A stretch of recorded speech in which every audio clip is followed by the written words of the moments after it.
Hello everyone, today we are talking about XRP. Now in today's video, I don't want to breadcrumb to different scenarios, deep dive analysis. I just want to go over a couple of tweets, a couple pieces of information I've collected over the past couple of days in relation to Ripple and XRP, mainly to do with Bob Way, an Ripple employee, and has very interesting points, especially to do with the ODL, and which I believe in relation to the price of XRP finally reaching these high values. Then I want to pull up a market report, the newest one, Q3 2022.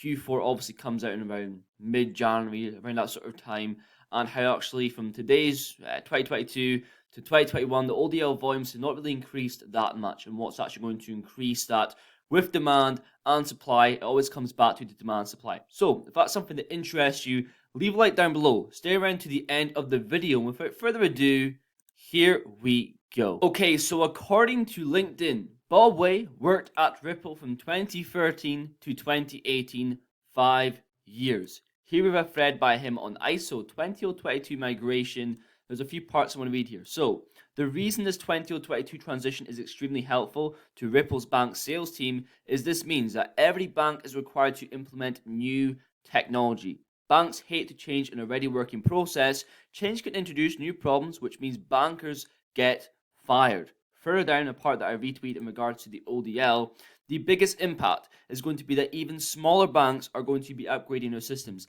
That creates a much larger pool of ODL compatible banks. Smaller banks, for the most, or get the most benefit from ODL, it lets them cut the larger correspondent banks out of their flow and cost. And this is fantastic. A larger pool of on-demand liquidity compatible banks. We spoke about this about 100 times a channel. I'm sorry for my regular viewers, but the ODL right now is utilized by retail-based payment service providers, where there's usually only one corridor, very strict corridors, or the ODL is an alternate option available. Let's just even go to the Q3 2022 market report here. We can see huge progress, right? So, partner TravelX to launch ODL in Brazil. We're seeing FOMOPay, iRemit, but in regards to the ODL related sales in Q2 2022, 2125, obviously dollars related to millions, and Q3 2022 is 2819. Not too much of a jump, not too much of a difference. There is not enough demand. We are looking for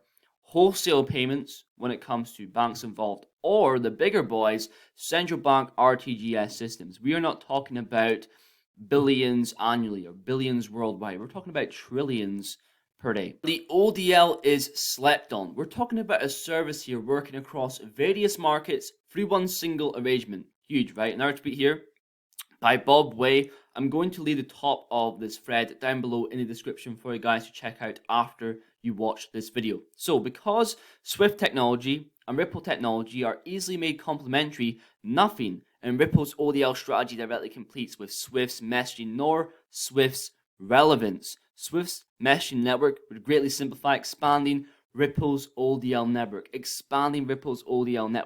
How much could it be expanded by? We know Swift is connected to 11,000 banks here.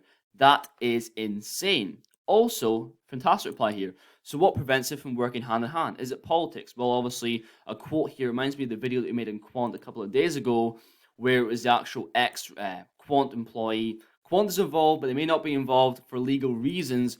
We can see here where they attacked, blah, blah, blah. A spokesman for Bob was quoted as saying it is not in Bob's nature to do or say so anything that would warrant him from being placed on the government or regulatory watch list. Because this was actually a response to, is it a weapon against Ripple? Was the whole lawsuit a weapon? And to me, from my perspective, it seems like a way of saying yes without yes, or it's not a definite no answer. There's quite a lot of questions within that one question, but I think we all know the answer anyway, right? And here we're another tweet, maybe a bit more old news for regular XRP video watchers, 16th of December, but another Ripple employee in response to this question. Okay, do you think a copycat XRP ledger has been tried by the large banks? Swift did attempt to do something like that. It was using Corda IIRC, but their main takeaway was this doesn't work without a public token. Could you say this is positive, negative? Yes, well, they couldn't replicate it, but this was back in 2018.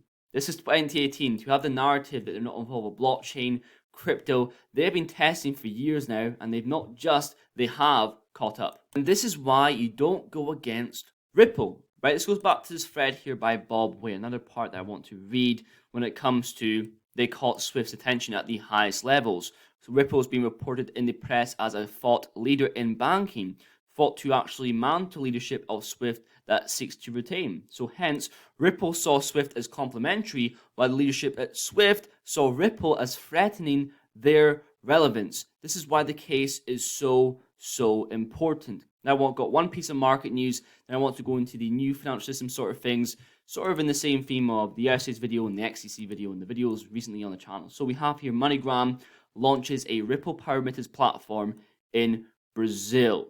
So MoneyGram, PTP, initial launch of MGO in Brazil through a press release. Now there's no mention of Ripple, but they are enabled through Frenta Corretora, if I pronounce that right, one of Ripple's long-term partners in Brazil.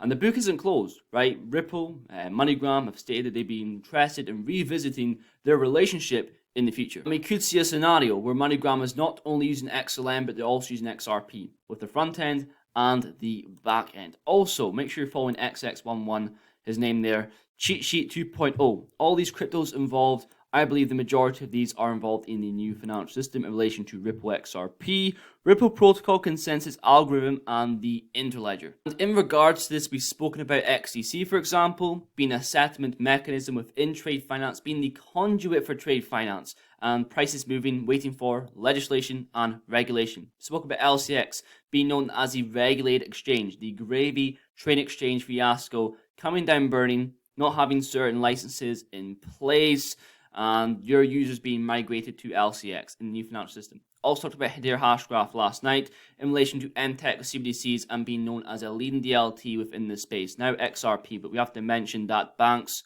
are stocking gold, moving towards the fall of the dollar. And people say when it comes to dollar going from being a reserve currency towards being a payment currency, and as it loses value, moving towards a new monetary system, we're seeing banks stack gold, preparing for that system, the bridge between the legacy financial system, legacy banking, to the new financial system, where XRP is acting as a bridge, as a global liquidity bridge. And in regards to CBDCs, we know that Ripple is working with central banks around the world on giving access to central banks when it comes to their private CBDC ledger. And they're trying to position XRP as that bridge asset, as Brad Garnhouse has stated in previous interviews, stating XRP is that bridge asset when it comes to CBDCs, when they're transferring value from one CBDC to another CBDC. We know for a fact when two CBDCs are issued on the XRP ledger, when they're transferring value, they'll be using XRP. That is where the utility lies, that is where the value lies in regards to XRP when it comes to CBDCs. Now, to summarize the whole video here, in regards to the price going up, I've spoken about demand, supply, ODL increasing the price of XRP. Fantastic tweet here by ex-Ripple employee Bob Way when it comes to ISO 1222 migration, in turn creating a much larger pool for ODL compatible banks. That is the wholesale payments, that is the large volumes that I'm talking about.